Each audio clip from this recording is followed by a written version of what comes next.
എല്ലാവർക്കും നമസ്കാരം. മറുനാടൻ മലയാളിയുടെ ഏറ്റവും പുതിയ വീഡിയോയിലേക്ക് സ്വാഗതം. ഇന്ന് നമ്മളോടൊപ്പം ചേർന്നിരിക്കുന്നത് ആം ആദ്മി പാർട്ടിയുടെ സംസ്ഥാന പ്രസിഡന്റ് അഡ്വക്കേറ്റ് വിനോദ് മാത്യു വിൽസൺ ആണ്. Sir, welcome to Marunadan Malayali. Thank U.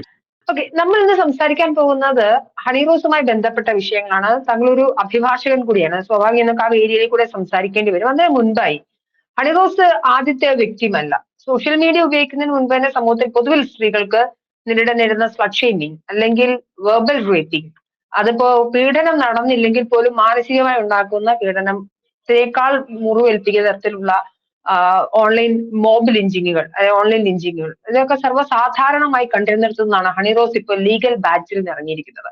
സത്യത്തിൽ ഈ ഓൺലൈൻ സദാചാര കൂട്ടങ്ങൾക്ക് അല്ലെങ്കിൽ ഞരമ്പന്മാർക്ക് മതിയായില്ലേ? എത്ര നാളുകളായി ഞങ്ങൾ സ്ത്രീകൾ അത് അനുഭവിക്കാൻ തുടങ്ങി?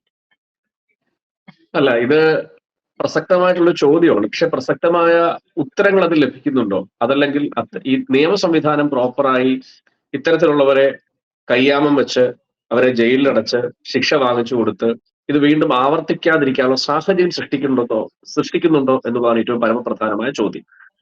അഭിഭാഷക നിലയിൽ പറയട്ടെ, യാതൊരു പ്രാധാന്യവും യാതൊരു പ്രസക്തിയും നിലവിലത്തെ നിയമ സാഹചര്യത്തിൽ ഇതിനില്ല എന്ന് തന്നെ പറയേണ്ടി വരും. സെക്ഷൻ 79 എന്ന് പറയുന്ന ഒഫൻസ് ആണ്. പുതിയ ഭാരതീയ ന്യായ സംഹിത സെക്ഷൻ 79 പ്രകാരമാണ് കേസെടുക്കുക. ഇന്നലെ എനിക്ക് തോന്നുന്നു 6 പേരെ അറസ്റ്റ് ചെയ്തിട്ടുണ്ടെന്നാണ് ഞാൻ വാർത്തകളിലൂടെ മനസ്സിലാക്കുന്നത്. ഇവർക്ക് എന്താണ് ശിക്ഷ? ഇവർക്ക് ശിക്ഷ എന്ന് പറയുന്നത് 3 വർഷം വരെ തടവ് ശിക്ഷയും ഫൈനുമാണ് ഈ ഒഫൻസ് പ്രകാരം ഈ പറയുന്ന ഭാരതീയ ന്യായ സംഹിതയിൽ പറഞ്ഞിട്ടുള്ളത്. വാക്കുകൾ കൊണ്ടോ അംഗവിക്ഷേപങ്ങൾ കൊണ്ടോ ഡയറക്ട്ലിയോ ഇൻഡയറക്ട്ലിയോ സെക്ഷലി അബ്യൂസ് ചെയ്തെന്ന് ഒരാൾക്ക് തോന്നിയാൽ കേസ് കൊടുക്കാം. ഒരുപക്ഷെ ഹണി റോസിന് ഇതിന്റെ എല്ലാ എവിഡൻസും കയ്യിലുണ്ട്, സ്ക്രീൻഷോട്ട് അടക്കമുണ്ട്. അങ്ങനെയാണ് കേസെടുത്തിരിക്കുന്നത്. പോലീസ് സ്റ്റേഷനിൽ കൊണ്ടുവരും. 3 വർഷം വരെ തടവ് ശിക്ഷ കിട്ടുന്നതായത് ബെയിലബിൾ ഒഫൻസ് ആണ്, നോൺ ബെയിലബിൾ ഒഫൻസ് അല്ല. ഒരിക്കലും റിമാൻഡിൽ പോകുന്നില്ല. അതാണ് ഒന്നാമത്തെ പ്രശ്നം. ജയിൽവാസം തുടക്കത്തിൽ തന്നെ ഇല്ല, അപ്പോഴേ ബെയിലിൽ പുറത്തു പോവാണ്. ആകെയുള്ളത് മാധ്യമങ്ങളിലൂടെ ചിത്രങ്ങൾ പുറത്തു വരുന്നതിന് നാണക്കേട് മാത്രമേ ഉള്ളൂ. ഇന്ന് ഞാൻ നോക്കുന്ന ചാവക്കാട് ഒരാളെ പിടിച്ചപ്പോൾ അദ്ദേഹം മുഖം മറച്ചുകൊണ്ട് പോകുന്നു. അത്യാവശ്യം നാണവമാനം ഉണ്ടായതുകൊണ്ടാണ് ആ മുഖം മറച്ചത്. ചിലവന്മാർക്ക് അങ്ങനെ ഒരു പ്രശ്നവുമില്ല, മുഖം മറയ്ക്കാതെ പോലും ഇല്ല. അപ്പൊ ഇവരെ അപ്പോഴേ ബെയിൽ എടുത്ത് പോകും. അതിനുശേഷം എത്ര നാള് കഴിഞ്ഞിട്ട് ചാർജ് വരും? കോടതിയിൽ കുറ്റപത്രം കൊടുക്കണമല്ലോ, കൊടുത്തിട്ടേ ട്രയൽ തുടങ്ങുക.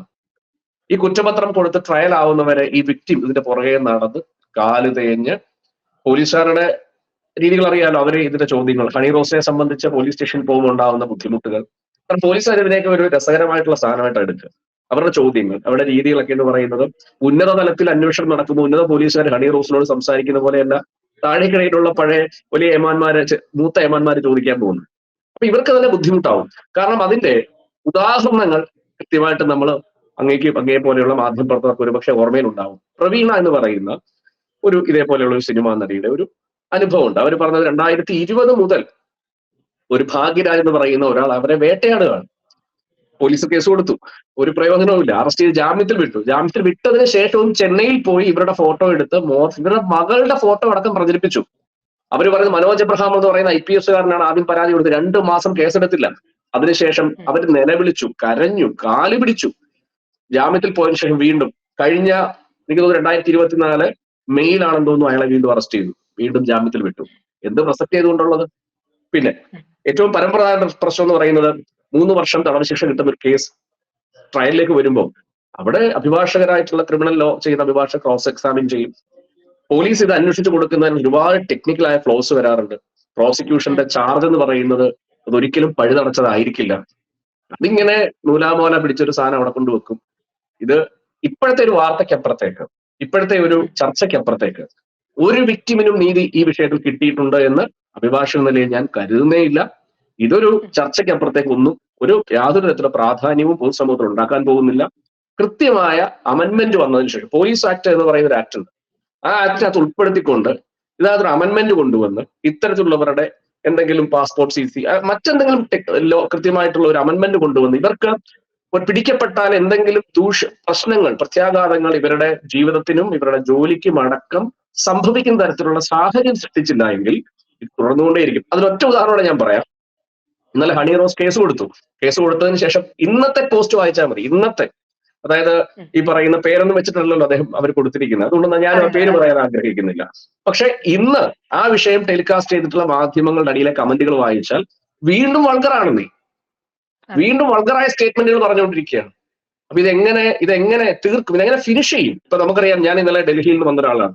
മൊഹലാപൂർ എന്ന് പറയുന്ന സ്ഥലത്താണ് നമുക്ക് നിർഭയ എന്ന് പറയുന്ന പെൺകുട്ടിയെ കൊണ്ടുവന്ന് ക്രൂരമായി ഉപദ്രവിച്ച് അവളെ അവിടെ വഴിയിൽ ഉപേക്ഷിച്ചിട്ട് പോയത്. ആ വഴിയിലൂടെ ഞാൻ സഞ്ചരിച്ചപ്പോൾ നമ്മുടെ ഉള്ളിൽ ഒരു വല്ലാത്ത നീറ്റലും പിടച്ചിലും ഒക്കെ ഉണ്ടായി.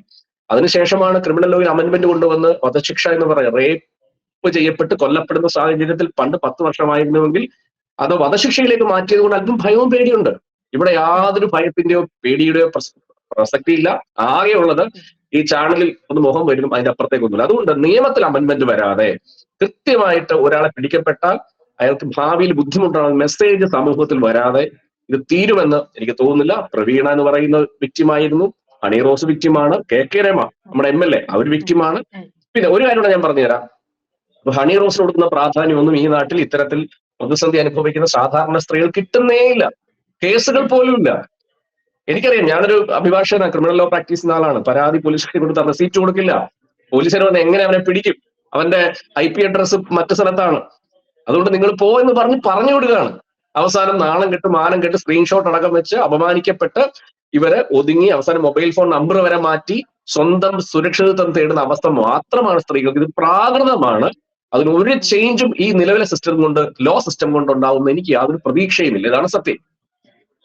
ഈ നമ്മുടെ വ്യവസ്ഥയിൽ നിയമങ്ങൾ ഉണ്ടെങ്കിൽ പോലും നടപ്പിലാക്കാൻ വരുന്ന ഡിലേ, വർഷങ്ങൾ എടുക്കും ഒരു കേസൊക്കെ ഒന്ന് കണ്ടുവന്ന് അതിന് എന്തെങ്കിലും തരത്തിലുള്ള ട്രയലിന് എടുക്കുന്നു, വിധി വരണമെങ്കിൽ അത് വരും, അതിന് നേരെ അപ്പീലിന് പോകാം. അതായത് ഇപ്പോൾ ഹണി റോസിന് എതിരെ ആഭാസം സംസാരിച്ച ആളുകൾക്കെതിരെ അവർക്കൊരു ശിക്ഷ ലഭിക്കണമെങ്കിൽ വർഷങ്ങൾ കുറെ കഴിയണം. ഇപ്പം 60 വയസ്സുള്ള ഒരാൾ മുഖം മറച്ചുകൊണ്ട് അയാൾക്ക് ഒരു 70-75 വയസ്സാകുമ്പോഴായിരിക്കും ഈ കേസിൽ ഒരു വിധി ഉണ്ടാവുക. സത്യത്തിൽ സിസ്റ്റത്തിന്റെ ഒരു പരാജയം കൂടി നമുക്ക് ഈ ആളുകളുടെ ഒരു തന്റേടത്തെ കാണാൻ സാധിക്കും. ഇപ്പൊ താടിയുള്ളപ്പനെ പേടിയുള്ള നമ്മുടെ നാട്ടിലൊക്കെ ഒരു പഴഞ്ചൊല്ലുണ്ട്. ഇപ്പം ഏതെങ്കിലും തരത്തിൽ ആളുകൾക്ക് ഒരു പേടി ഉണ്ടായിരുന്നെങ്കിൽ അങ്ങനെ ചെയ്യുന്നു. ഒന്ന് ഈ നാട്ടിലെ സിസ്റ്റത്തിനനുസരിച്ച് ഒരു ഷോവനിസ്റ്റ്, മെയിൽ ഷോവനിസ്റ്റ് സൊസൈറ്റിയാണ്. അതിനകത്ത് പുരുഷന്മാർ മാത്രമല്ല സ്ത്രീകളും കമന്റ് ഇടുന്നുണ്ട്. ഹണി റോസിന്റെ വസ്ത്രധാരണമാണ് ഞങ്ങളെ പ്രൊവോക്ക് ചെയ്തത് എന്നാണ് പറയുന്നത്. ഒരു സ്ത്രീയുടെ വസ്ത്രം നോക്കിയാണോ നിങ്ങൾ ലൈംഗിക ചുവയോടുകൂടി സംസാരിക്കേണ്ടത്? ഞങ്ങൾക്ക് എന്നിട്ട് അങ്ങനെയാണ് തോന്നിയത് എന്ന രീതിയിലുള്ള ന്യായീകരണങ്ങളും ഈ കമന്റ് ബോക്സുകളും കാണാൻ സാധിക്കുന്നുണ്ട്. പക്ഷെ എനിക്ക് റിമാർക്കബിൾ ആയിട്ട് തോന്നിയ കാര്യം, ഹണി റോസ് യുദ്ധം പ്രഖ്യാപിക്കുന്നു എന്ന് പറയുന്ന ഒരു പോസ്റ്റ് ഇടുന്നു. പക്ഷെ അതിന്റെ താഴെ എന്ത് ചെയ്തിട്ടുണ്ട്, 3-4 ദിവസം മുൻപുള്ള അത്രയും അബ്യൂസീവ് ലാംഗ്വേജ് ഇപ്പോഴത്തെ പോസ്റ്റിലെങ്കിലും ഹണി റോസിന് കുറഞ്ഞ പക്ഷമെങ്കിലും ഉണ്ടാവുന്നില്ലല്ലോ. അങ്ങനെ ഒരു പ്രതീക്ഷയില്ലേ? അവിടെ അവസാനം ചോദ്യത്തിന്റെ ഉത്തരത്തിലേക്ക് വരാം. ഹണി റോസിന്റെ ആ സ്റ്റേറ്റ്മെന്റ് ഞാൻ യുദ്ധം പ്രഖ്യാപിക്കുന്നു എന്നാണ്. അതായത് എല്ലാ സ്ത്രീകൾക്കും വേണ്ടി യുദ്ധം പ്രഖ്യാപിക്കുന്നു. ഇങ്ങനെ യുദ്ധം പ്രഖ്യാപിച്ച സ്ത്രീകളുടെ ചരിത്രം കൂടെ നമ്മൾ പരിശോധിക്കേണ്ടതായിട്ടുണ്ട്. ഒരുപക്ഷെ അങ്ങനെയൊക്കെ വിനയ എന്ന് പറയുന്ന ഒരു പോലീസ് ഉദ്യോഗസ്ഥ സർവീസിൽ കയറുന്നത് 95-ലാണ്. കേരള പോലീസിന്റെ സർവീസിൽ കയറുന്ന സമയത്ത് അന്ന് സാരിയായിരുന്നു സ്ത്രീകളുടെ വേഷം. കേരള പോലീസിന്റെ സ്ത്രീകളുടെ വേഷം സാരിയായിരുന്നു. സാരി നമുക്കറിയാം എന്തുമാത്രം ബുദ്ധിമുട്ടാണ് സാരി ഉടുത്തുകൊണ്ട് ജോലി ചെയ്യുക, പ്രത്യേകിച്ച് പോലീസ് പണി ചെയ്യുക എന്ന് പറയുന്നത് ഒരു ബുദ്ധിമുട്ടുള്ള സാഹചര്യമാണ്. ഇവര് സർവീസിൽ കയറിയതിനു ശേഷം കേരള പോലീസിലെ അങ്ങ് പറഞ്ഞതുപോലെ ഈ പുരുഷ മേധാവിത്വമാണല്ലോ പോലീസിലുള്ള, ഇവരെ കത്ത് കൊടുത്തു ഈ വേഷം മാറ്റണം, അവരെ അപമാനിച്ചു, നാണം കെടുത്തി, ഇൻക്രിമെന്റ് കുറവാക്കി. അവരുടെ ആത്മകഥയിൽ പറയുന്നത്, ഒരു സീനിയർ പോലീസ് ഓഫീസറോട് ചോദിച്ചത്, നിങ്ങൾ പാന്റ് ഇട്ടാൽ എങ്ങനെ യൂണിഫോം പാന്റ് ആക്കിയാൽ നിങ്ങൾ എങ്ങനെ മൂത്രമൊഴിക്കും എന്ന് ചോദിച്ചു. തിരിച്ച് അവര് അതിന് കൊടുത്ത മറുപടിയെ പറ്റി അവർ ആ പുസ്തകത്തിൽ പറയുന്നുണ്ട്. അതിനുശേഷം ഇവർ തിരുവനന്തപുരത്ത് കന്റോൺമെന്റിൽ ഇരിക്കുന്ന സമയത്ത് സഹപ്രവർത്തകയായ ഒരു സ്ത്രീ ചാല മാർക്കറ്റിൽ ഒരു സ്ത്രീയെ പിടിക്കാൻ പോയ സമയം ആ ക്രിമിനലായ സ്ത്രീ ഈ സഹപ്രവർത്തകയുടെ സാരി പിടിച്ചു വലിക്കുകയും സാരി അഴിയുകയും ചെയ്തു. അങ്ങനെ ക്രിമിനൽ അവിടെ ഓടിപ്പോവുകയും ഇവർ കരഞ്ഞുകൊണ്ട് പോലീസ് സ്റ്റേഷനിൽ വരികയും ചെയ്ത സാഹചര്യത്തെ പറ്റിയും ഇവരെ അതിന്റെ ആത്മകഥയിൽ പറയുന്നുണ്ട്. അവിടുന്ന് അവർ നടത്തിയ ഒരു പോരാട്ടമുണ്ട്. അവർ നടത്തിയ അവരുടെ സർവീസിൽ പ്രൊമോഷൻ ഇല്ലാണ്ടായി, അവർക്ക് പല ട്രാൻസ്ഫറായി, അവർക്ക് ഇൻക്രിമെന്റ് ഇല്ലാണ്ടായി. അവർ കഴിഞ്ഞ ഒരു 3 വർഷം മുമ്പ് സർവീസിൽ വിരമിക്കുമ്പോഴും അവർ സാധാ CI മാത്രമായിട്ടിരുന്നു. അവർ പറയുന്നുണ്ട് പുരുഷ മേധാവിത്വം എന്ന് പറയുന്നത് കേരള പോലീസിൽ. പക്ഷെ അവർ നടത്തിയൊരു പോരാട്ടത്തിന്റെ ഭാഗം തന്നെയാണ് പിന്നീട് ചർച്ചകൾക്കൊക്കെ ശേഷം കേരള പോലീസിൽ അല്ലെങ്കിൽ ഈ പെൺകുട്ടികളുടെ വസ്ത്രം എന്ന് പറയുന്നത് പാന്റും ഷർട്ടിലേക്ക് മാറ്റിയത്. അത് പോരാട്ടമാണ്. അതുപോലെ നമുക്ക് ഉഷയെ പറ്റി അറിയാം അല്ലെ, ലൈംഗിക അതിക്രമം തൊഴിലിടത്തിൽ സംസാരിച്ച കാലിക്കറ്റ് യൂണിവേഴ്സിറ്റി ഉഷയെ പറ്റി അറിയാം. അപ്പൊ അത്തരത്തിൽ പോരാട്ടങ്ങൾ ഒരുപാട് നടന്നിട്ടുണ്ട്. ഒരുപക്ഷെ ഇവിടുത്തെ പ്രശ്നം ഹണി റോസ് ഈ പറയുന്ന സൈബർ ഇടത്തിലെ ഇത്തരത്തിലുള്ള ബുദ്ധിമുട്ട് അനുഭവിക്കുന്ന സ്ത്രീകൾക്ക് വേണ്ടി പോരാടുമ്പോൾ അവിടുത്തെ പ്രശ്നം ഞാൻ തുടക്കത്തിൽ പറഞ്ഞതുപോലെ ഇത് മുമ്പോട്ട് കൊണ്ടുപോകുമ്പോൾ ഇതേ ഹണി റോസ് തന്നെ വന്നിട്ട് പോസ്റ്റ് ചെയ്യും, ഇത് യാതൊരു പ്രാധാന്യവും പ്രസക്തിയും ഇല്ല. വിക്റ്റിമായ ഞാൻ പോലീസ് സ്റ്റേഷനിൽ കയറി നടക്കേണ്ട സാഹചര്യം ഉണ്ടാവുന്നു. കേസ് അന്തിമമായി നീണ്ടുപോകുന്നു. കോടതിയിൽ ചാർജ് വരുന്നില്ല. ഹണി റോസിനെ സംബന്ധിച്ച് അവര് മറ്റ് രാജ്യങ്ങളിലേക്ക് യാത്രകൾ പോകുന്ന ഒരു സ്ത്രീ ആയിരിക്കും. അവർക്ക് പല സമയത്ത് പോലീസിൽ എത്താൻ കഴിയത്തില്ല. അപ്പൊ ഞാൻ തുടക്കത്തിൽ പറഞ്ഞ ആ സ്റ്റാൻഡ് തന്നെയാണ്. ഇതിന് യാതൊരു പ്രസക്തിയില്ല. ഒരു കാര്യം കൂടെ പറയാം. ഇനി ഇവര് പറയുന്ന ഒരു കാര്യമുണ്ടല്ലോ, അതായത് ഈ വസ്ത്രം നോക്കിയാണോ, ഇവിടെ ഒരു കാര്യം കൂടെ നിയന്ത്രിക്കേണ്ടതായിട്ടുണ്ട്. അതായത് ഞാൻ ഈയിടെ കണ്ട ഒരു കാഴ്ചയാണ്. ഒരു പെൺകുട്ടി, ഒരു സിനിമാ നടി, അവരുടെ പ്രൊമോഷന്റെ ഭാഗമായിട്ട് ഇവിടുത്തെ ഒരു ഈ പറയുന്ന ഇവരുടെ പുറകെ ക്യാമറയുമായിട്ട് തൂങ്ങി നടക്കുന്ന ഒരു ഓൺലൈൻ ചാനൽ മാധ്യമം, ഒരു തിയേറ്ററേറ്റ്, അങ്ങനെ തന്നെ സംസാരിക്കേണ്ടി വരും. ആ പെൺകുട്ടിയുടെ ഒരു ബ്ലൗസിന്റെ സൈഡിലെ ഒരു വിഷ്വലാണ് അത് സൂം ചെയ്താണ് കാണിക്കുന്നത്. ഇത് ഈ കണ്ടന്റ് ആണ് കൊടുക്കുന്നത്. അല്ലെങ്കിൽ ഈ രീതി തങ്ങളുടെ റീച്ച് കിട്ടാൻ വേണ്ടി ഇത്തരത്തിൽ കണ്ടന്റുകൾ കൊടുക്കുന്നവർക്ക് ഇന്ന് വലിയ പ്രസക്തി ഉണ്ട്. ഈ പെൺകുട്ടികൾ ഇന്ന് തന്നെ ഹണി റോസ് പറഞ്ഞിട്ടുണ്ട്, എന്റെ വസ്ത്രത്തിൽ ഏതെങ്കിലുമൊക്കെ ഭാഗങ്ങൾ സൂം ചെയ്ത് ഇത്തരത്തിൽ പ്രചരിപ്പിക്കുന്നവർക്കും ഇതിൽ പങ്കുണ്ടോ എന്ന് ഇന്ന് ഹണി റോസ് പറഞ്ഞിട്ടുണ്ട്. അപ്പൊ ഞാൻ പറഞ്ഞത് ഇത്തരത്തിൽ പ്രവർത്തിക്കും. ഇനി അതുപോലെ തന്നെ ഒരു കാര്യം കൂടെ പറഞ്ഞുകൊണ്ട് അവസാനിപ്പിക്കാം. ഇപ്പൊ സാമ്പത്ത് ഇവിടെ തന്നെ നമുക്കറിയാം, പേര് പറയുന്നില്ല, ഞാൻ പറയാത്ത കാര്യം അവര് പറയാത്തതുകൊണ്ടാണ്. ഈ കാശുണ്ടെങ്കിൽ, അല്ലെങ്കിൽ പണമുണ്ടെങ്കിൽ, അല്ലെങ്കിൽ ഇത്തരത്തിൽ എന്തുമുണ്ടെങ്കിൽ എന്ത് വൃത്തികേടും ചെയ്തതിനു ശേഷം ഇവരെയൊക്കെ നന്മമരങ്ങളാക്കി ചിത്രീകരിക്കുന്നു. ഇവരുടെ പ്രൊമോഷൻ വീഡിയോ വരുന്നു. ഇവർ പോകുന്നിടത്ത് ഈ പറഞ്ഞ ചാനൽ മൊബൈൽ ഫോണും ക്യാമറയുമായിട്ട് ഓടിച്ചെല്ലുന്നു, വീഡിയോ എടുക്കുന്നു. ഇവരെന്ത് ചാരിറ്റിയും ചെയ്താൽ ഇവരെ നന്മമരമാക്കി ചിത്രീകരിക്കുന്നു. പക്ഷെ ഇവർ പറയുന്ന വാക്കുകൾ, ഞാൻ ഈ പറയുന്ന മനുഷ്യന്റെ എത്രയോ പിന്നെ എന്താ പറയാ വാക്കുകൾ നമ്മൾ കണ്ടു, എല്ലാം വൾഗർ മീനിങ്ങിലാണ് സംസാരിക്കുന്നത്. പക്ഷെ അദ്ദേഹം ഈ നാട്ടിലെ സകല മനുഷ്യരുടെയും ആരാധ്യ പുരുഷനാണ്, രാജാവാണ്. അദ്ദേഹം പറയുന്ന വൾഗാരിറ്റി, ആ വൾഗാരിറ്റി ഞാനോ വേറൊരാളോ പറഞ്ഞെങ്കിൽ നമ്മളെ ഇതേ സമൂഹം എത്രമാത്രം മോശമാക്കുന്നു. അപ്പൊ സമൂഹത്തിൽ ഏറ്റവും പ്രാധാന്യം എന്താണ്? ഒരേ കാര്യം രണ്ട് വ്യക്തികൾ പറഞ്ഞാൽ കയ്യിലെ പണം കൊണ്ട് കുറച്ചു പേർക്ക് സൗജന്യമായിട്ട് എന്തെങ്കിലും ചെയ്തതിനു ശേഷം നന്മവരം എന്ന് പറയുന്ന ഒരു ഉടുപ്പെടുത്തിട്ടാൽ അയാൾ പിന്നെ വൾഗാരിറ്റി പറഞ്ഞാൽ ആ വൾഗാരിറ്റി കൈയടിക്കുകയും, എന്നാൽ അതേസമയം ഒരു സാധാരണ മനുഷ്യ വൾഗാരിറ്റി പറഞ്ഞാൽ അവനെ ഏറ്റവും വലിയ സാമൂഹ്യ വിരുദ്ധം ചിത്രീകരിക്കുകയും ചെയ്യുന്ന ഒരു സാഹചര്യം, സാമൂഹ്യ സാഹചര്യം കൂടെ എവിടെയുണ്ട്, അതിനെയും അഡ്രസ് ചെയ്യാൻ കഴിയില്ല. അതുകൊണ്ട് ഇത്തരത്തിലുള്ളവരെ എല്ലാ പ്ലാറ്റ്ഫോമിൽ മാറ്റി നിർത്താൻ കഴിയുമ്പോൾ മാത്രമേ ഇവർക്ക് ഈ പ്രതിസന്ധി ഇതിൽ തരണം ചെയ്യാൻ സാധിക്കത്തുള്ളൂ. അപ്പൊ അതുകൊണ്ട് ഒന്നാമത്തെ പ്രശ്നം, നിയമപരമായ പോരാട്ടത്തിൽ എത്രമാത്രം ഹണി റോസ് മുമ്പോട്ട് പോകാൻ പറ്റും എന്നുള്ളതാണ്. അങ്ങനെ പോയാൽ പ്രതികൾക്ക് ശിക്ഷ ലഭിക്കാൻ കഴിയുന്ന സാഹചര്യത്തിൽ നിയമമുണ്ടോ എന്നുള്ളതാണ്. മറ്റ് ഇത്തരത്തിൽ പണവും പ്രശസ്തിയും പദവിയും ഉപയോഗിച്ച് എന്ത് വൃത്തികേടും പറഞ്ഞാൽ കൈയടിക്കുന്ന ഒരു സമൂഹം നിലവിലുള്ള കാലത്തോളം ഇത്തരത്തിലുള്ള വങ്കന്മാർ, പുങ്കന്മാർ വളർന്നുകൊണ്ടേയിരിക്കും. അവരെ കൺട്രോൾ ചെയ്യാനും അവർക്ക് അർഹമായിട്ടുള്ള പരിഗണന മാത്രം കൊടുത്തുകൊണ്ട് അനർഹമായിട്ട് ഒരു പരിഗണന കൊടുക്കാൻ മാറ്റി നിർത്താൻ കഴിയുന്ന ഒരു പൊതുസമൂഹം ഉയർന്നു വരികയും ചെയ്യുമ്പോഴാണ് ടോട്ടലി ഈ വിഷയത്തിൽ ഈ പറയുന്ന പോലെയുള്ള മാറ്റം ഉണ്ടാകുന്നത്. സ്ത്രീകളെ സംബന്ധിച്ച് ഒരു കാര്യം കൂടെ പറയാം. ഇത്തരത്തിൽ പ്രതിസന്ധി അനുഭവിക്കുന്ന ബസ് സ്റ്റാൻഡുകളിൽ, ബസ് സ്റ്റോപ്പുകളിൽ, തൊഴിലിടങ്ങളിൽ ഒക്കെ പ്രതിസന്ധി അനുഭവിക്കുന്ന ഒരുപാട് പെൺകുട്ടികളുണ്ട്. മൊബൈൽ ഫോൺ ചിത്രങ്ങൾ എടുത്ത് പ്രചരിപ്പിക്കുന്നവന്മാരുണ്ട്. പക്ഷെ ഇത്തരത്തിലുള്ള സ്ത്രീകൾക്ക്, പാവപ്പെട്ട സ്ത്രീകൾക്കും പോലീസ് ഈ കാണിക്കുന്ന സിനിമാ താരമായിട്ടുള്ള ഹണി റോസിന് കൊടുക്കുന്ന അതേ പ്രാധാന്യവും അതേ പരിരക്ഷയും കൊടുക്കാനുള്ള ഒരു സംവിധാനം കൂടെ ഉണ്ടാക്കിയില്ലെങ്കിൽ പെൺകുട്ടികൾ, ഇപ്പൊ ഇന്നലെ എന്റെ ഒരു സുഹൃത്ത് സംസാരിച്ചു പറഞ്ഞാണ്, ഹണി റോസ് ആണ് പോലീസ് പെട്ടെന്ന് കേസെടുത്തു, മാധ്യമ ശ്രദ്ധയുണ്ട്, പോരാട്ടത്തെ പറ്റി സംസാരിക്കുന്നു, ഗംഭീരമാണ്. പക്ഷെ ഞാനൊക്കെ ഒരു പോലീസ് സ്റ്റേഷൻ കൊണ്ട് പരാതി കൊടുത്തിട്ട് അവസാനം ആ പെൺകുട്ടി അത്യാവശ്യം ഫെമിലിയർ ആയ പെൺകുട്ടി കൂടിയാണ്, എഴുതുന്നത്. കൊടുത്തതിനു ശേഷം അവസാനം അവർ ആ പരാതി പിൻവലിക്കേണ്ട സാഹചര്യം വന്നു. കാരണം പോലീസ് തിരിഞ്ഞു നോക്കുന്നില്ല. അപ്പൊ എല്ലാവർക്കും തുല്യനീതി ഉറപ്പുവരുത്താൻ കഴിയുന്ന ഒരു സോഷ്യൽ ജസ്റ്റിസ് സിസ്റ്റം കൂടെ ഉണ്ടായാൽ മാത്രമേ ഇത് അന്തിമമായിട്ടുള്ള ഒരു പരിഹാരം ഉണ്ടാവുള്ളൂ മാത്രമാണ് ഈ സമയത്ത് പറയാനുള്ളത്. ഒരു ചോദ്യം കൂടിയുണ്ട്. അതായത് പല തവണ ഇപ്പം നമ്മൾ പ്രമുഖ വ്യവസായിയുടെ കാര്യം സംസാരിക്കും, ഇവരൊക്കെ സംസാരിക്കുന്നത് ശ്രദ്ധിച്ചിട്ടുണ്ടോ? ഉപയോഗിക്കുന്ന ഭാഷ, അതായത് കുന്തി ദേവി, പക്ഷെ ഉപയോഗിക്കുന്ന ഭാഷയിൽ എന്താണ് സംസാരിക്കുന്നത് എന്നുള്ളത് കേൾക്കുന്നവർക്ക് മനസ്സിലാവും. പക്ഷെ ഇവരുടെ വായിൽ നിന്ന് വരുന്നത് തെറിയല്ല. അതുകൊണ്ട് തന്നെ പക്ഷേ അശ്ലീല ചുവയോടുകൂടിയാണ് സംസാരിക്കുകയും ചെയ്യുന്നത്. അപ്പം ഇങ്ങനെ ഒരു സാഹചര്യത്തിൽ, അതായത് ഈ രീതിയിൽ ഭാഷാപ്രയോഗം നടത്തുകയും ചെയ്യുന്ന ഒരു സാഹചര്യത്തിൽ അയാൾക്കെതിരെ കേസെടുക്കാനുള്ള വകുപ്പുകൾ ഉണ്ടോ? ഒരിക്കലും ഡിഫാമേഷൻ എന്ന് പറയുന്ന IPC ഇഞ്ഞുണ്ടോ എന്ന് പറയുന്ന ഒരു സാഹചര്യമുണ്ട്. അതായത് ഇൻഡയറക്ട്ലി ആയിട്ടുള്ള ഇത്തരം വൾഗർ മീനിങ്ങുകൾ. പക്ഷെ അതൊരിക്കലും പ്രൂവ് ചെയ്യാൻ കഴിയത്തില്ല. കാരണം നമുക്കറിയാം, ഞാൻ നമ്മളൊരു വീഡിയോയിൽ പറഞ്ഞതാണ്, ശുംഭൻ എന്ന് പറയുന്നത്, ജഡ്ജിമാർക്കെതിരെ ശുംഭൻ എന്ന് വിളിച്ചതിന് ശേഷം ഇന്റർപ്രിട്ടേഷൻ വന്നപ്പോൾ ആ ഇന്റർപ്രിട്ടേഷൻ എന്ന് പറയുന്നത് ഇങ്ങനെയാണ് പറഞ്ഞത്, ശുംഭൻ എന്ന് പറയുന്നത് സൂര്യപ്രകാശം പരത്തുന്നവൻ എന്നൊക്കെ രീതിയിലാണ്. അതുകൊണ്ട് ഇത്തരത്തിൽ അങ്ങനെയുള്ള പദപ്രയോഗത്തിന് കേസെടുക്കാനോ നിയമപരമായ പോരാട്ടം നടത്താനോ കഴിയില്ല, കേസും ഉണ്ടാവത്തില്ല. പക്ഷെ അല്ലാതെ കേസെടുക്കാൻ കഴിയുന്ന സാഹചര്യം ഉണ്ടെന്നേ ഇവരുടെ വൾഗർ ഡയലോഗുകൾ അല്ലെങ്കിൽ തൊഴിലിടത്തിലെ സംസാരങ്ങൾ കൊണ്ട് എടുക്കാൻ കഴിയുന്ന സാഹചര്യം. പക്ഷെ അവിടെയാണ് അതുപോലെ കൊടുത്ത്, അല്ലെങ്കിൽ അത്തരത്തിൽ ഡയറക്ട്ലി സെക്ഷൽ അബ്യൂസ് ആയിട്ട് സംസാരിക്കുന്ന, സെക്ഷൽ അസോൾട്ടിന്റെ വാക്കുകൾ സംസാരിക്കുന്നവർക്കെതിരെ പോലും കേസെടുക്കാൻ കഴിയുന്ന സംസാരിക്കുന്നവർക്ക് എന്ത് കേസ്? അത് ടോട്ടൽ ചേഞ്ച് സിസ്റ്റത്തിൽ ഒരു കാര്യം പറയാം. അതായത് നമ്മുടെ നിയമസഭയിലെ സാമാജികരായിട്ടുള്ള മനുഷ്യർ, എത്ര പേർക്ക് ലോയെ പറ്റി അറിയാം? എത്ര പേർക്ക് നിയമപരിജ്ഞാനമുണ്ട്, എത്ര പേർക്ക് അവിടെ നടക്കുന്ന ചർച്ചകൾ, നിയമപരമായ ചർച്ചകൾ, അമെന്റ്മെന്റുകളെ പറ്റി സംസാരം നടക്കുന്നുണ്ട്. നമുക്ക് വന്യജീവി നിയമത്തിന്റെ ഭേദഗതി വന്നപ്പോൾ അതിനകത്തൊരു അമെന്റ്മെന്റ് വന്നു. അമെന്റ്മെന്റ് എന്താണ്? ബീറ്റ് ഓഫീസർമാർക്ക് ഇനി ഏതൊരു മനുഷ്യനെയും പിടിക്കാം. അതായത് പോലീസിനോട് അധികാരത്തെ പറ്റി കൊടുത്തു. ഏതെങ്കിലും MLA സംസാരിച്ചോ, ഏതെങ്കിലും MLA അതിനെ പറ്റി അവിടെ ഡിസ്കസ് ചെയ്തു. കാരണം എന്താണ്? അവർക്ക് നിയമത്തെ പറ്റി അറിയില്ലാന്നേ. ഇതെല്ലാം എഴുതി ഉണ്ടാക്കുന്ന എക്സിക്യൂട്ടീവ് മാത്രമാണ്. കാരണം 140 ലെജിസ്ലേറ്റീവ് അസംബ്ലി മെമ്പർമാർ ഇതിനെ ഒപ്പോസ് ചെയ്യാൻ കഴിയുന്നില്ല. കാരണം എന്താണ്? അല്ലെങ്കിൽ അവിടെ ഒരു പുതിയ നിയമം ഇങ്ങനെ വേണം, ഇതിനകത്തൊരു അമെന്റ്മെന്റ് വേണം, ഇവിടുത്തെ പെൺകുട്ടികൾ ഇത്തരത്തിൽ ബുദ്ധിമുട്ട് അനുഭവിക്കുന്ന ഒരു അമെന്റ്മെന്റ് ഈ നിയമത്തിൽ പോലീസ് ആക്ടിൽ കൊണ്ടുവരണമെന്ന് പറയാൻ ശേഷിയുള്ള നിയമം അറിയാവുന്ന എത്ര പേര് അസംബ്ലിയിലുണ്ട്? ഇതൊക്കെയാണ് പ്രശ്നം. അപ്പൊ നിയമം കൊണ്ടുവന്ന് പോലീസുകാരെ സംബന്ധിച്ച് അവരെ നമ്മളോട് അവർ ആദ്യം പറയാൻ പോകുന്ന ഡയലോഗ് എന്തായിരിക്കും? ഇവിടെ ഇതിന് കേസെടുക്കാൻ വകുപ്പില്ല, ഞങ്ങൾ എങ്ങനെ കേസെടുക്കും, ഒരാളെ പിടിച്ച് കേസെടുക്കാൻ പറ്റുമോ, നിങ്ങളോട് തെളിവുണ്ടോ എന്ന് പറയുമ്പോൾ ഒരു പെൺകുട്ടി നിസ്സഹായാവുകയാണ്. അവിടെ എന്ത് തെളിവ് അവൾ കൊണ്ടുവരിക? അപ്പൊ ഇതാണ് പ്രശ്നം. പ്രോപ്പർ നിയമം, അതിന്റെ റൂൾസ് ഇല്ല. ഇതുണ്ടെങ്കിൽ മാത്രമേ ഇത് പരിഹരിക്കാൻ കഴിയൂ. അല്ലെങ്കിൽ നമുക്ക് ചർച്ച ചെയ്യാവുന്നതിന്റെ അപ്പുറത്ത് ഒരു പരിഹാരത്തിലേക്ക് പോകാൻ കഴിയില്ല എന്ന് തന്നെയാണ് പറയേണ്ടതായിട്ട് വരിക. മനസ്സിലായി. ഈ ഒരു ചോദ്യമുണ്ട്. ഇപ്പം പൊതു പ്രവർത്തകനാണ് താങ്കൾ. ഇങ്ങനെയുള്ള ഏതെങ്കിലും കേസുകളിലൊക്കെ ഇടപെട്ടിരുന്നോ? ഏതെങ്കിലും തരത്തിൽ?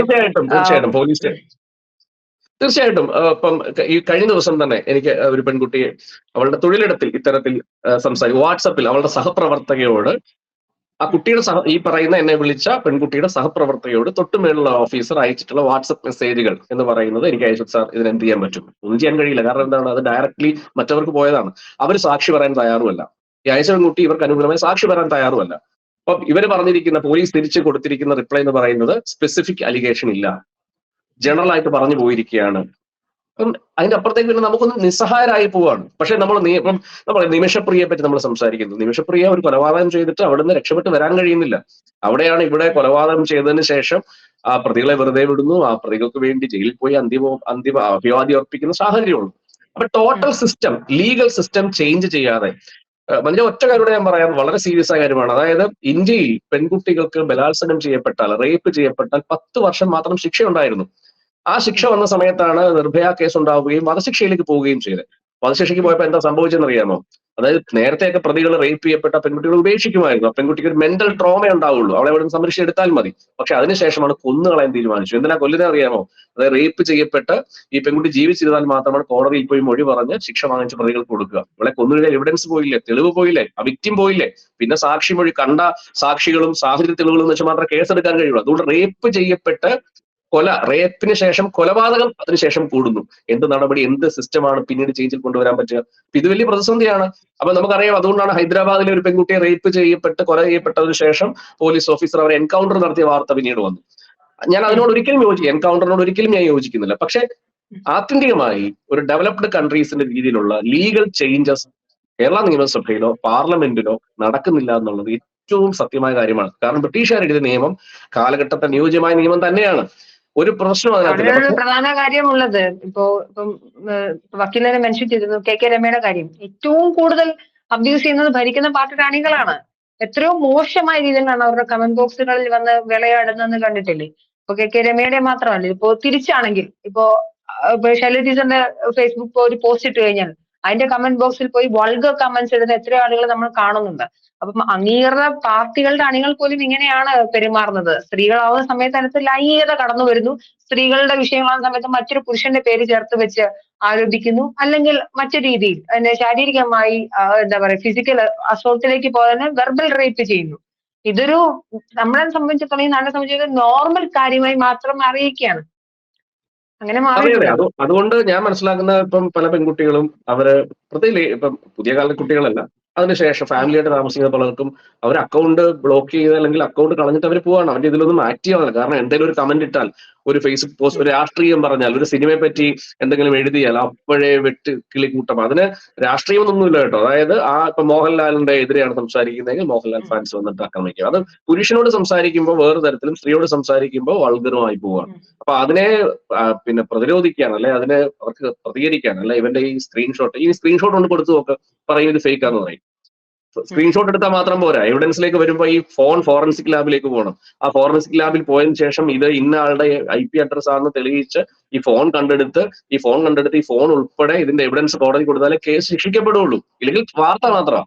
അപ്പൊ ഞാൻ പറയാം, എവിഡൻസ് എടുക്കുന്ന സാഹചര്യത്തിൽ എവിഡൻസിനെ പറ്റിയുള്ള വാല്യുവേഷനിലൊക്കെ ചേഞ്ചസ് ഇല്ല എങ്കിൽ, കാലോചിതമായ മാറ്റം നിയമത്തിൽ വരുന്നില്ല എങ്കിൽ ഒരു പ്രസക്തിയും ഇതിനില്ല എന്ന് തന്നെയാണ് ഞാൻ വിശ്വസിക്കുന്നത്. ഇപ്പൊ ഹണി റോസിന്റെ കേസിൽ, ഇപ്പൊ ഹണി റോസിന്റെ വിഷയത്തിൽ 5 പേരെ അറസ്റ്റ് ചെയ്തതിന് അപ്പുറത്തേക്ക് അതുകൊണ്ട് ഈ നാട്ടിലെ പെൺകുട്ടികൾ നാളെ മുതൽ സുരക്ഷിതരായി, അല്ലെ അവർ സൈബർ ഇടത്തിൽ അവർ എല്ലാ തികഞ്ഞ ധൈര്യത്തോടു കൂടി ഇടപെടാൻ കഴിയും ഒന്നും പറയാൻ പറ്റില്ല. ഫേക്ക് ഐഡീസിൽ നിന്ന്, മുഖമില്ലാത്ത ഐഡീസിൽ നിന്ന് വീണ്ടും അറ്റാക്ക് നടന്നുകൊണ്ടേയിരിക്കും. വസ്ത്രം ധരിച്ചാൽ, ഒരു കമന്റ് പറഞ്ഞാൽ, ഭക്ഷണത്തെ പറ്റി സംസാരിച്ചാൽ, വസ്ത്രത്തെ പറ്റി സംസാരിച്ചാൽ, രാഷ്ട്രീയം, ഇഷ്ടമുള്ള രാഷ്ട്രീയം പറഞ്ഞാൽ, സിനിമകൾക്കെതിരെ സംസാരിച്ചാൽ എല്ലാം ഈ രീതിയിലാണ്. ഇതിന് ഞാൻ മനസ്സിലാക്കുന്ന ഈ നമ്മുടെ ഈ സൈബർ ഇടങ്ങളിൽ ഇതിനെ ഉപയോഗിക്കുന്നതിനൊക്കെ ചില ക്രൈറ്റീരിയാസ് കൊണ്ടുവരണം. അത് ലോകവ്യാപകമായ ഇത്തരം ക്രൈറ്റീരിയാസ് ഒക്കെ ഉണ്ട്, വിദേശ രാജ്യങ്ങളിലൊക്കെ ഉണ്ട്. എനിക്ക് തോന്നുന്നു ഓസ്ട്രേലിയയിൽ 18 വയസ്സിൽ മൊബൈൽ ഫോൺ ഉപയോഗിക്കാൻ കഴിയില്ല, അറിയാം. സോഷ്യൽ മീഡിയ ഉപയോഗിക്കാൻ ഓസ്ട്രേലിയയിൽ കഴിയത്തില്ല. ഇവിടെ 6, 7, 8 വയസ്സൊക്കെ ആകുമ്പോഴേ ഇൻസ്റ്റാഗ്രാം അക്കൗണ്ട് തുടങ്ങി എന്തൊക്കെയാണ് പ്രശ്നങ്ങൾ ഉണ്ടാക്കുന്നത്. അപ്പൊ ഈ രീതിയിൽ ഒരു എഡ്യൂക്കേഷൻ, കൾച്ചറൽ മാറ്റം, ലീഗൽ മാറ്റം ഒക്കെ രാജ്യത്ത് വന്നാൽ മാത്രമേ ഈ ചേഞ്ച് ആത്യന്തികമായി ഉണ്ടാവുകയുള്ളൂ. അതിന് പാർലമെന്റിൽ ഇരിക്കുന്നവർക്ക് ബോധം ഉണ്ടാവണം, ബുദ്ധി ഉണ്ടാവണം, വിദ്യാഭ്യാസം ഉണ്ടാവണം, നിയമത്തെപ്പറ്റി പരിജ്ഞാനം ഉണ്ടാവണം, അസംബ്ലി ഇരിക്കുന്നവർക്ക് അതുണ്ടാവണം. ഇതൊന്നുമില്ലാത്ത ഗുണ്ടകളും ഇതൊന്നുമില്ലാത്ത രാഷ്ട്രീയ അടിമകളൊക്കെ ജയിച്ച് MLA-മാരായി വന്നിരുന്നു കഴിഞ്ഞാൽ ഈ നാട്ടിലെ പെൺകുട്ടികൾക്ക് മാത്രമല്ല, പെൺകുട്ടികൾക്ക് മാത്രമൊന്നും അല്ല കേട്ടോ, പുരുഷന്മാർക്ക് ഉണ്ടാവുന്ന ബുദ്ധിമുട്ട് എത്ര ഭീകരമാണ്. എന്തെല്ലാം അവരെ എന്താ പറയാ, ഏത് രീതിയിൽ അറ്റാക്ക് ചെയ്യുന്നുണ്ട്, അല്ലെങ്കിൽ ചീത്ത വിളിക്കുന്നുണ്ട്, എന്തെല്ലാം വൾഗർ പറയുന്നുണ്ട്. അപ്പൊ പ്രോപ്പറായി പിന്നെ ഇപ്പൊ ഞാനൊക്കെ ഇതിൽ ഇടപെടുന്നത് വെച്ച് കഴിഞ്ഞാൽ വളരെ സിമ്പിൾ ആയിട്ട് ഞാനൊന്ന് മൈൻഡ് ചെയ്യാറില്ല. കാരണം ഒന്നെങ്കിൽ അങ്ങനെ ഒരു മൈൻഡ് സെറ്റ് ഉണ്ടാക്കിയെടുക്കണം. ഈ കമന്റുകളൊന്നും നമ്മൾ നോക്കുക പോലും ഇല്ല, കമന്റ് ബോക്സ് ഒന്നും നമ്മൾ നോക്കാറ്, റിപ്ലൈ കൊടുക്കാറില്ല. എന്തൊക്കെയോ പറയും, നമുക്ക് പറയാനുള്ളത് പറഞ്ഞു പോകുന്ന ഒരു ആറ്റിറ്റ്യൂഡിലേക്ക് മാറുക എന്ന് മാത്രമേ ഇതിനുള്ള പ്രതിവിധിയുള്ളൂ എന്നാണ് ഞാൻ മനസ്സിലാക്കുന്നത്. തീർച്ചയായിട്ടും വളരെ വ്യക്തമാണ്. ഒരു സ്ത്രീ അവളുടെ ഇഷ്ടത്തിന് വസ്ത്രം ധരിച്ചു കഴിഞ്ഞാൽ അത് നോക്കി കമന്റ് പറയുന്നത് നല്ലതാണെങ്കിൽ നല്ലതാണ്, അല്ലെങ്കിൽ നിങ്ങൾക്ക് കുറച്ചുകൂടി മെച്ചപ്പെടുത്താം എന്നതിന് പകരമായി നിങ്ങളുടെ വായിൽ തോന്നുന്ന തെറി വിളിച്ചു പറയാനുള്ള ലൈസൻസ് ഈ ആർക്കും നാട്ടിൽ കൊടുത്തിട്ടില്ല.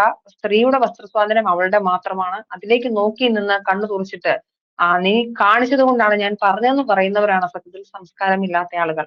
അവർ പക്ഷെ സ്വയം വിശേഷിപ്പിക്കുന്നത് സാംസ്കാരികവാദികൾ എന്നാണ്. പറയും കണ്ടിന്യൂ. അറിയാവുന്ന അവര് ഇത്തരത്തിലുള്ള ഡ്രസ്സ് കണ്ടതിന് ശേഷം ഭയങ്കര ഡയലോഗ് ആയിരിക്കും. ഇത് എന്തൊരു ഭാരതീയ സംസ്കാരത്തിന് യോജിച്ചതാണോ, ഇത് പൈതൃകത്തിന് യോജിച്ചതാണോ, ഇങ്ങനെയാണോ പെൺകുട്ടികൾ വസ്ത്രം ധരിക്കാന്ന് പറഞ്ഞ ചേട്ടന്മാര് ഇവരുടെ മക്കൾ ഇതേപോലെ വസ്ത്രം ധരിച്ചാൽ മിണ്ടാൻ പറ്റത്തില്ല. കാരണം പിള്ളേർ കണ്ണി കുത്തും, അതുകൊണ്ട് മിണ്ടാവില്ല. അവിടെ ചെന്നും മിണ്ടായിരുന്നേച്ച് പിള്ളേർ കാണിക്കുന്ന എല്ലാം കണ്ടേച്ച് പിന്നെ ആകെ പ്രതികരണം നാട്ടുകാരുടെ പിള്ളേരല്ല, നാട്ടുകാരുടെ ഭാര്യയുടെ നെഞ്ചത്ത് കയറുക എന്നുള്ളതാണ്. അങ്ങനെയുള്ള ചേട്ടന്മാരൊക്കെ നമുക്ക് ഒരുപാട് അറിയാം, വ്യക്തിപരമായിട്ട് പേഴ്സണലി പോലും അറിയാവുന്നവരുണ്ട്. അതുകൊണ്ട് അങ്ങനെയുള്ളവരുടെ ആ വിഷമം കൂടിയാണ് അവർ തീർക്കുന്നതെന്ന് ഞാൻ പലപ്പോഴും മനസ്സിലാക്കിയിട്ടുണ്ട്. സ്വന്തം ഭാര്യയോടോ അല്ലെങ്കിൽ മകളോടോ പോയിട്ട് ഇത് ഇടാൻ പറ്റുന്ന അവരോ ചേട്ടൻ പണി നോക്കിയ പോലെ പിള്ളേർ ഒരു അച്ഛന്റെ പണി നോക്കാൻ പറയും. അങ്ങനെയുള്ള ചേട്ടന്മാർ പിന്നെ ആകെ ഹണി റോസിനെ ഉപദേശിക്കുക, അല്ലെ മമതാ മോഹൻദാ ഉപദേശിക്കുക, അവരുടെ വസ്ത്രത്തെ പറ്റി സംസാരിക്കുക എന്നുള്ളത്. അവരുടെ കാശുണ്ടല്ലോ അവർ ചെയ്യുന്നതിനുള്ള ബോധം പോലും ഇവർക്ക് ഇല്ല എന്നുള്ളതാണ് ഏറ്റവും രസകരമായ കാര്യം. തീർച്ചയായിട്ടും ഹണി റോസിന് ഐക്യദാർഢ്യം പറയാതെ നമുക്ക് നിർത്താനാവില്ല. എന്തായാലും ഹണി റോസ് ഒടുക്കം നിയമത്തിന്റെ വഴിയെ തന്നെ പോയിരിക്കുന്നു. ഇതിലുള്ള പ്രതികൾക്ക് ശിക്ഷ ലഭിക്കുമോ?